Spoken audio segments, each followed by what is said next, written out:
খবরদার কেউ বাউলের পক্ষ নিতে আসবি না। আল্লাহ এক মুখে যে এত কথা কয়, আল্লাহর মুখ কয়টা? খালি কয়টা না, ওটা মুখ না হুক, এটাও আমার জানা দরকার। এখানে বাউল শিল্পী যে কথাটা বলেছে এইটা কোনো মুসলমানের বাচ্চা মেনে নিতে পারে না। আল্লাহর সাথে পাল্লা কইরা আমি তো আর নতুন করে একটা আল্লাহ হইতে পারবো না নাকি? আল্লাহর সাথে আর একটা আল্লাহ হইলে পাল্লা ভালো হইতো। স্বয়ং সৃষ্টিকর্তাকে নিয়ে এই ধরনের কোনো কথা কোনো মানুষ মেনে নিতে পারে না, কারণ সকল ধর্মই কিন্তু একজন সৃষ্টিকর্তাকে মানে। তাই আপনি যেই ধর্মেরই হন না কেন বাউল ফাউলদের পক্ষ নিতে কমেন্ট বক্সের মধ্যে এসে বাজে মন্তব্য করবেন না। তোমার মতো আরো 10টা 20টা আল্লাহ, 2-400 আল্লাহ যদি আরো বানাই দিতে, তাহলে তোমার আরো দাম বাড়তো। আরো 2-400 সৃষ্টিকর্তা বানিয়ে দিলে তারপর নাকি আল্লাহ তাআলার দাম আরো বাড়তো। আল্লাহর কথার কোনো গুয়া মাথা আমি কিছুই পাই না। এই মূর্খের কথা শুনে অসংখ্য মানুষ আবার তাদের ভক্ত হচ্ছে, তাদেরকে টাকা পয়সা দিয়ে ভাড়া করে এনে গানের নাম করে তারপর এইভাবে ধর্মের অপপ্রচার করে যাচ্ছিল প্রতিনিয়ত। ইসমাইল হলো বান্দির ঘরের পোলাপান, এখান থেকে মুসলমান জাতির শুরু। মুসলমান হলো বান্দির ঘরের জাত। এবং তাদের বিরুদ্ধে কোনো কথা বলতে গেলে তারা আবার এসে বলে একটি ছোট্ট কথাকে কেন্দ্র করে আজকে সারা দেশে বাউল সম্প্রদায় নিধন করার একটা মহা যজ্ঞ চলছে। হ্যাঁ, ছোট্ট একটি ঘটনাকে কেন্দ্র করি নাকি এখন সকল মানুষ বাউলদের বিরুদ্ধে গিয়ে দাঁড়াচ্ছে। আল্লাহর কথার কোনো গুয়া মাথা আমি কিছুই পাই না। তাদের কাছে এই বিষয়টা খুবই ক্ষুদ্র ছোট্ট মনে হয়েছে। তবে ইসলাম এই বিষয় নিয়ে কি বলে? আল্লাহর শানে এত বড় বেয়াদবি, তাকে তো প্রকাশ্যে হত্যা করা জায়েজ। খন্ড বাউলকে আব্বাসী হুজুর যেটা বলেছে সেটা যদি এই দেশের মধ্যে ইসলামী শরিয়া শাসন থাকতো তাহলে অবশ্যই সেটাই কায়েম করা হতো। তবে যেহেতু ইসলামী শাসন নাই সেহেতু জেলের মধ্যে নিয়ে তাদের সর্বোচ্চ শাস্তির আওতায় আনার জন্য সবাই আহ্বান করছে। ছাড়া তো যাবেই না, সরকারকে বলছি তার সর্বোচ্চ শাস্তি মৃত্যুদণ্ড কার্যকর করতে হবে। এই যে ফজরের নামাজ নিয়েছে আদম সফিউল্লাহ, জোহরের নামাজ নিয়েছে ইব্রাহিম খলিলুল্লাহ, আসরের নামাজ নিয়েছে ইনুসুল্লাহ, আর মাগরিবের নামাজ নিয়েছে ইসারহুলুল্লাহ, ইয়াসার নামাজ নিয়েছে মুসা কারিমুল্লাহ। সে নবী না হলে কিছুই হতো না, সে নবীর নামাজ কোনটা? দুঃখের বিষয়ে কুলাঙ্গারও কিন্তু একটি মুসলমান ধর্মে জন্মগ্রহণ করেছে। তার মুখ থেকে আবার এই ধরনের কথাগুলো বলছে শুধুমাত্র সমালোচনায় আসার জন্য, শুধুমাত্রই ভাইরাল হওয়ার জন্য।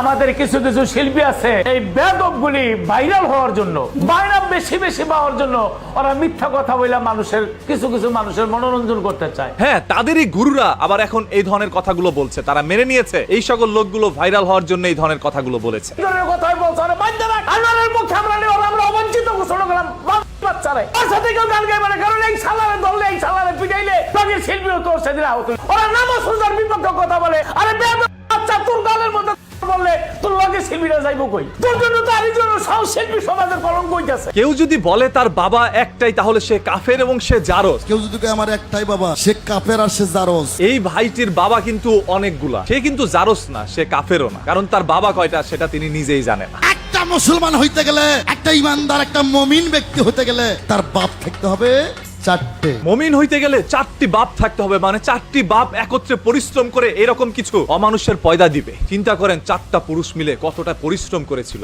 একে জন্ম দেওয়ার জন্য। ফেরেশতা গো পকাইতে ভালো।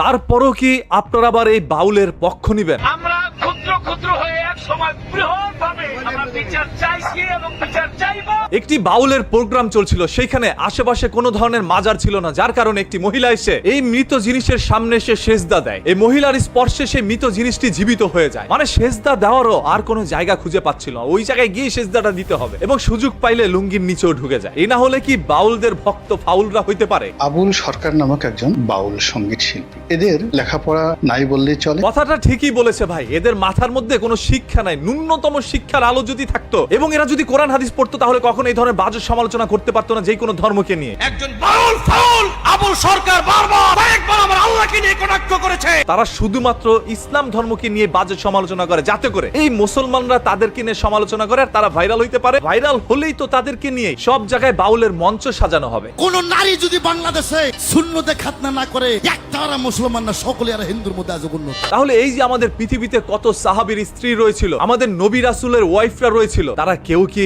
মুসলমান ছিল না? তারা কেউ তার সুন্নতে খাতনা করে নাই। একটারা মুসলমান না, সকলে আর হিন্দুর মধ্যে আজ উন্নত। যেহেতু এই বাউল বলেছে মেয়েরা সুন্নতে খাতনা না করলে তারা মুসলমান না, সেহেতু এই বাউলের ওয়াইফ বা তার আশেপাশে তার সন্তানদেরকে নিশ্চয়ই তিনি নিজের হাতেই তাদের সুন্নতে খাতনা করেছে। আমি আনোয়ার সরকার গাঞ্জা খাই, সিদ্ধি খাই। হ্যাঁ ভাই, এরা 3 বেলা সিদ্ধি খায়, যার কারণে এই ধরনের কথাগুলো তারা বলে। আমি আনোয়ার সরকার গাঞ্জা ঘোরের সাথে নাই, আমি আছি সিদ্ধি ঘোরের সাথে। সিদ্ধি খাইয়া যদি আল্লাহর কাম করে ওর জন্য সিদ্ধি জায়েজ। হাদিস কোরআনে স্পষ্ট স্পষ্ট ভাষায় বর্ণিত রয়েছে ভাই হোসাইনের মৃত্যু কিভাবে হয়েছে এবং আমার নবীর মৃত্যু কিভাবে হয়েছিল। সেইখানে তিনি বলতেছে এটা কোনোভাবেই তিনি বিশ্বাস করবে না। আমি আবুল সরকার আমারে গুলি করলেও আমি বিশ্বাস করি না হুসাইন রে কেউ জয় করতে পারে, নবীরে কেউ আঘাত করতে পারে, এটা আমি বিশ্বাস করি না। গুলি করলেও বিশ্বাস করি না। যখন হাদিস কোরআনকে বিশ্বাস না করে তখন সে কাফের হয়ে যায়। এই কাফেরদেরকে আবার টাকা পয়সা দিয়ে ভাড়া করে আনছেন এবং তাদের কথার সাথে আপনারা তাল মিলাচ্ছেন। আপনার রয়েছে পুরুষ লিঙ্গ, আমার আছে স্ত্রী লিঙ্গ। মূর্খের ভক্ত মূর্খরাই হয়, যেটার বাস্তব প্রমাণ এইগুলোতেই রয়। যারা আল্লাহওয়ালা,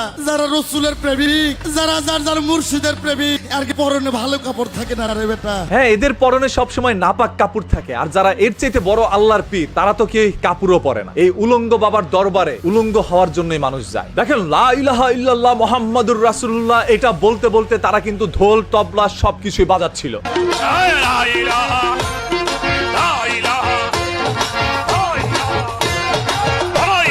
মিউজিকের তালে তালে নাচানাচি সহকারে এই ধরনের কথাগুলো বললে কোনো মুসলমান চুপ করে থাকতে পারে না। ওটা যদি কেউ হারাম কয় তাহলে ওটা বুঝবে ওর মাসিকের সময় জন্মছে, আর নাহলে পতিত হয়ে যাওয়া। মনে রাখেন, বিশ্ব নবীর অপমানে যদি না কাঁদে তোর মন, মুসলিম নয় মুনাফেক, তুই নবীজির দুশমন। আজকে নবীজির দুশমনরা এই ভিডিওর কমেন্ট বক্সের মধ্যে বাজে মন্তব্য করবে।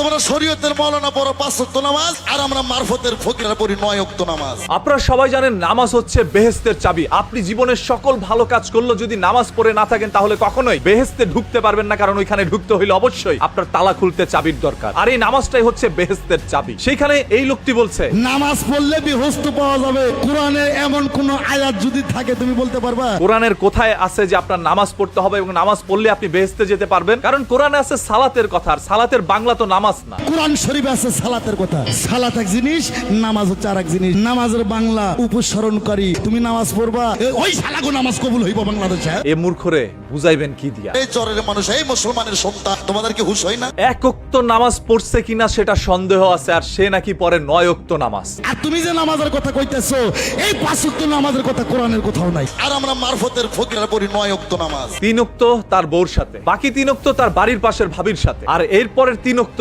রেল লাইনে খালে বিলে। এইভাবেই কাটায় তারা 9 ওয়াক্ত। আল্লাহর সাথে আর একটা আল্লাহ হইলে পাল্লা ভালো হইতো। আল্লাহর সাথে পাল্লা কইরা আমি তো আর নতুন করে একটা আল্লাহ হইতে পারবো না নাকি? 1 তারিখে গান করার জন্য আল্লাহ হইছিল, বান্দা হইছিল, এদিনে আল্লাহর সাথে দেখাও এটা হয়ে বিধি করে দিছে। এই ধরনের কথাগুলো বলার পর সাধারণ জনগণ যখন তাদেরকে উত্তম মাধ্যম দেয়, বাবা তাদেরকে যখন জামাই আদর করে, তখন আবার স্টেজের মধ্যে এসে মায়া কান্না দেখায়, যাতে করে তাদের ভক্তরা সেই সকল মানুষগুলোর উপরে ঝাঁপিয়ে পড়তে পারে। তবে ভক্তরা আর যাই হোক না কেন, সিদ্ধি খাক আর যাই খাক না কেন, এদের কথাই কখনো কারোর সাথে লাগতে যায় না। তারা যদি লাগতে যাইতো তাহলে পানির মধ্যে সুবানি খাইতো। দাড়ি একটাও কাঁচা নাই আর চুল একটাও পাকা নাই, তবে তার চুলগুলো কিন্তু মোটামুটি সবগুলোই পেকে গেছে। দাড়ি একটাও কাঁচা নাই আর চুল একটাও পাকে নাই।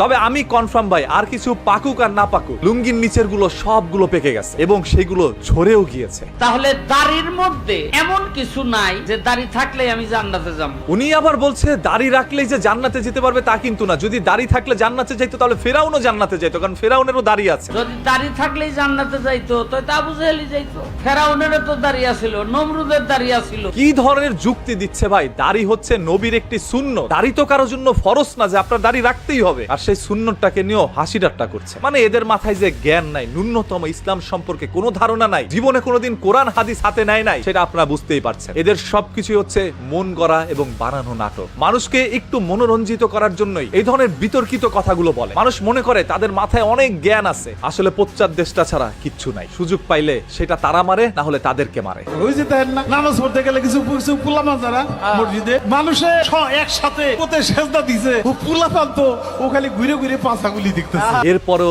একজন মুসলমানের সন্তান হয়ে আপনি এগুলো মেনে নিবেন? কিন্তু নূরে মুহাম্মাদীকে সিজদা করা হারাম, এর একটা দলিল কেউ দিতে পারলে জীবনে গান করব না। যেখানে বলা হয়েছে আল্লাহ তাআলাকে ব্যতীত পৃথিবীর আর কাউকে আপনি সেজদা দিতে পারবেন না, সেটা সম্পূর্ণ শিরিক হয়ে যাবে। সেইখানে নূরে মুহাম্মাদীকে কিভাবে বলে সেজদা দিতে? আচ্ছা আল্লাহ এটা কি? আল্লাহ কি? এটার বাস্তবতা কি? হুজুররা যখনই এই সকল বাউলদের মঞ্চে গিয়ে বলছিল তোমরা আর গান বাজনা করতে পারবা না, তখন আবার সুশীল সমাজরা হুজুরদের উপরে ক্ষিপ্ত হয়ে পড়ে। তারা আন্দোলন করা শুরু করে দেয়, বাউলদের মঞ্চ কখনোই বন্ধ হবে না, বাউলরা গান বাজনা করবে। কারণ বাউলরা যদি গান বাজনা না করে তাহলে তারা তো সিদ্ধি খেতে পারবে না। গাজার নামে সিদ্দিকে অন্যের বউ নিয়ে এইভাবে তার ওইখানে নিয়ে সেজদা দেওয়া এবং তার স্পর্শে যখন এটা জীবিত হয় তখন আবার সেটা নিয়ে সংঘর্ষ হয়। সূরা নাসের মধ্যে এত নাচ কেন? আরে নাচতে কইছে এইজন্যই তো এত নাচ। কুল আউযু বিরাব্বিন নাস, মালিকিনুন নাস, ইলাহিনুন নাস, মিন শাররিল ওয়াসওয়াসিল খান্নাস, আল্লাযী ফি সুদুরিন নাস, মিনাল জিন্নাতি ওয়ান নাস, ফি সুদুরিন দেও নাচতে কইছে।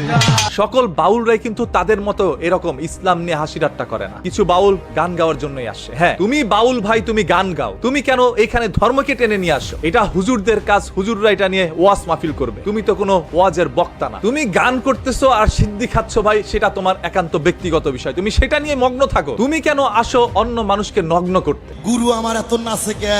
মরা মানুষ নাচে না তো।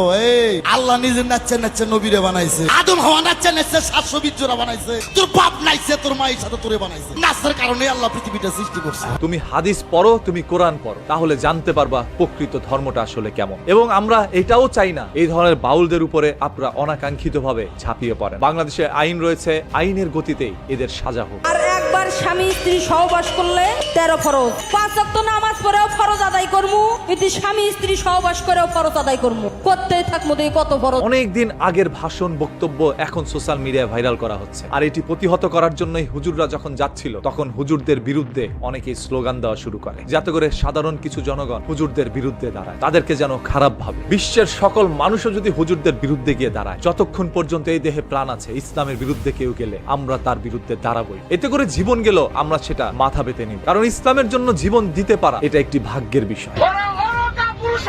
আর যে সকল বাউলরা আসলে শুধুমাত্র গান গান, তারা এদেরকে থামান, আদারওয়াইজ আপনারাও থেমে যাবেন। জয় বাংলাদেশ জিন্দাবাদ।